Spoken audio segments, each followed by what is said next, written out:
சங்குப்பூ. இது வந்து சிவனுக்குலாம் வைப்பாங்க. அதுக்கப்புறம் அடுத்து இருக்கிறது நம்மள்கிட்ட லெமன் தான். ரொம்ப வருஷமாக வச்சு இது வச்சு, ஆனால் அதை பூவே இன்னும் வரல, எதுவும் காய வைக்கல. அடுத்து இருக்கிறது ரோஜா பூ, அடுத்து முல்லைப்பூ நிறைய இப்போ தான் பூ வர ஆரம்பிச்சிருக்கு. அதுக்கப்புறம் பிங்க் கலர் செம்பருத்தி, இது ஃபுல்லாக அஸ்வினி பூச்சியை கடிச்சு வச்சு தின்னுது. அதுக்கப்புறம் இது ஜாதி பூ, அப்புறம் சாமந்தி பூ. இப்படியும் நிறையா பூ வர ஆரம்பிச்சிருக்கு இப்போ தான். இதில் எல்லோ கலரும் இருக்குது, அப்புறம் இன்னொரு கலரும் இருக்குது, அதையும் நான் உங்களுக்கு காமிக்கிறேன்.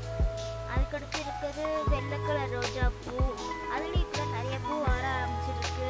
அடுத்து எல்லோ கலரையும் இப்போ தான் கொஞ்சம் வர ஆரம்பிச்சிருக்கு. இன்னும் நிறைய வரும்னு அம்மா சொல்லியிருக்காங்க, நம்ம பார்க்கலாம் வெயிட் பண்ணி. அதுக்கடுத்து இந்த பூ தான், இதுவும் இப்போ தான் நிறைய வர ஆரம்பிச்சிருக்கு.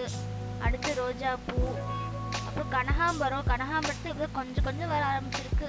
அப்புறம் இந்த சாண்டல் கலர் செம்பருத்தியில் அஸ்வினி பூச்சியை சாப்பிட்றது நம்மளுக்கு பூவே இருக்க மாட்டேங்குது. அடுத்து இந்த ரெட் கலர் ரோஜா பூ, இதையும் நிறைய பூ வர இப்போ தான் ஆரம்பிச்சிருக்கு. அதுக்கப்புறம் நிறைய பூ இப்போ தான் வர ஆரம்பிச்சிருக்கு. அப்புறம் இதுவும் ரோஜா பூ தான். அதுக்கப்புறம் இது ஏதோ ஒரு வெரைட்டியான பூ அம்மா ஏதோ சொன்னாங்க. அதுக்கப்புறம் நான் சொன்ன சாமந்தி பூவில் இதான் இன்னொரு கலரு ஃப்ரெண்ட்ஸ்.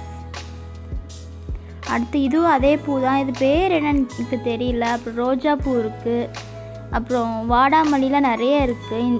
இந்த பூ பேர் தெரியல எனக்கு சரியா. அப்புறம் இது பால்சம், இதை வந்து விதைக்காக தான் விட்டுருக்கோம். அப்புறம் இதுவும் ஒரு வயலட் கலர் பூ வரும், ஆனால் இதுவும் சரியாக பேர் தெரியல. அதுக்கப்புறம் பிரண்டை நிறைய இருக்குது. அதுக்கப்புறம் இங்கே பாருங்கள் எவ்வளோ அவரைக்காய் பிஞ்சு இருக்குதுன்னு. இதெல்லாம் நிறையா வந்துக்கிட்டு இருக்குது, ஆனால் அது பாதி அஸ்வினி பூச்சியை தின்றுது. அதுக்கப்புறம் இது முட்டைக்கோஸ், இப்போ இலை மட்டும்தான் வந்துக்கிட்டே இருக்குது, இனிமேல் தான் காய் வரும். அதுக்கப்புறம் இது டெய்ஸி, இதில் நிறைய கலர்ஸ் இருக்குது ஃப்ரெண்ட்ஸ். இதுவும் நிறையா வந்துக்கிட்டு இருக்குது, இப்போ தான் கொஞ்சம் கொஞ்சமாக வர ஆரம்பிக்குது.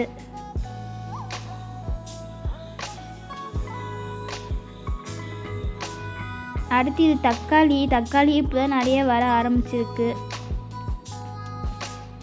அப்புறம் இங்கே பாருங்கள் எவ்வளோ டேபிள் ரோசஸ் இருக்குது. நான் ஆல்ரெடி டேபிள் ரோசஸ் மட்டும் தனியாக ஒரு வீடியோ போட்டிருக்கேன், பார்க்காதவங்களாம் பாருங்கள். அப்புறம் அங்கே பாருங்கள் பப்பாளி எவ்வளோ இருக்குது அப்படின்னு. அப்புறம் இது முருங்கைக்கீரை. அப்புறம் இது ஒரு பிளான்ட்டு, அது பேரில் எனக்கு என்னன்னு தெரில, உங்களுக்கு தெரிஞ்சால் கமெண்ட் பண்ணுங்கள். அப்புறம் இங்கே பாருங்கள் எவ்வளோ வாடாமல்லி இருக்குன்னு. வாடாமல்லியெல்லாம் பாதி அணில் வந்து சாப்பிட்டுட்டு போயிடும், இல்லைன்னா கொறிச்சு வச்சுட்டு போயிடும். இங்கே பாருங்கள் இங்கேயும் டெய்ஸி ஃப்ளவர் இருக்குது. அப்புறம் இங்கே ஃபுல்லாக லெமன் கிராஸ் இந்த மாதிரி தான் இருக்கும். இங்கே நிறையா வச்சுருக்கோம். இப்போ இங்கே கீழே ஃபுல்லாக வாடாமல்லி, அப்புறம் துளசி இந்த மாதிரி தான் ஃப்ரெண்ட்ஸ் இருக்குது. அப்புறம் இதுவும் பார்த்திங்கன்னா ஒரே ஒரு இதழ் மட்டும் வர ரெட் கலர் செம்பருத்தி. அப்புறம் அது லெமன் கிராஸ் ஃப்ரெண்ட்ஸ். இதான் லெமன் கிராஸ், இதுவும் இப்போ நிறைய இலை வந்துக்கிட்டு இருக்கு. அப்புறம் இங்கே பாருங்கள் இதை ரெட் கலர் செம்பருத்தி. உங்களுக்கு நான் சொல்ல காமிக்கிறேன்.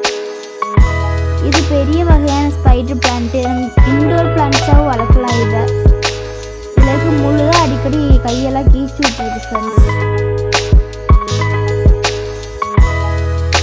அப்போ இது ஃபுல்லாக இன்டோர் பிளான்ட்ஸாக நாங்கள் வெளியும் வைக்கலாம். இதை